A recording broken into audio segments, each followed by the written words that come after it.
আমি চললাম খেপাতের মধ্যে কোথায় চললে? সিএম এর সাথে দেখা করতে।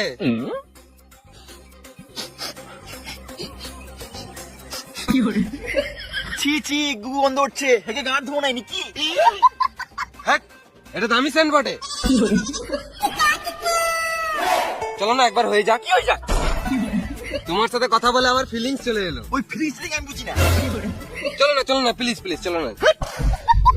এতজন কুটকুটে উঠছে, নুনুটা বার করে দুবার দেয়ালে ঘুষেলে। একবার দাও না, চলে যাবো। মুখে পা ভর দেবো। দাঁড়াও, একটা রিলস বানিয়ে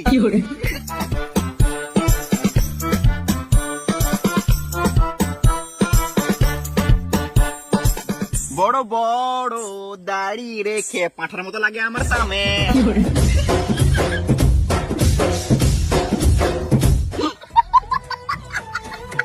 শুনো, সিএমের সাথে যখন দেখা চললে, সিএমের সাথে একটা রিলস বানিয়ে এনো, আমি ইনস্টাগ্রামে ছাড়বো, তারপরেই তোমাকে টুকবো। ঠিক আছে।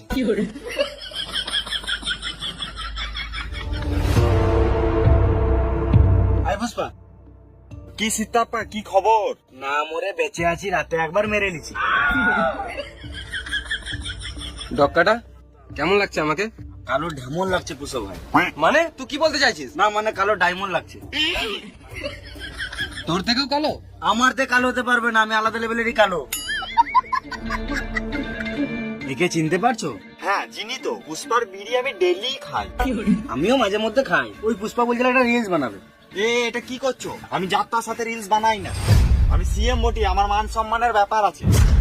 আমি কুকুরকে কোলে নিয়ে ঘুরে বেড়াই বলে কুকুরের গুটাও কি হাতে করে নিয়ে ঘুরে বেড়াবো? তুই ভিডিও করলি না? না তো। তুই টুং করে কিছু শব্দ শুনতে পেলি? হ্যাঁ রে মা, এ তো কালা। কাকে কাকে নিয়ে আসছে?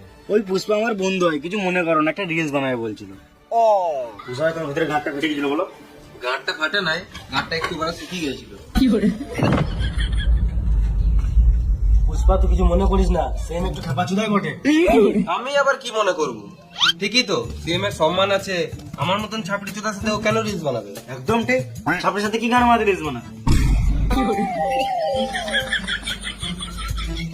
তুমি সিএম থাকলে তুমিও আমার সাথে এরকমই করতে। হ্যাঁ মানে আমি আবার এমনি কেন করবো?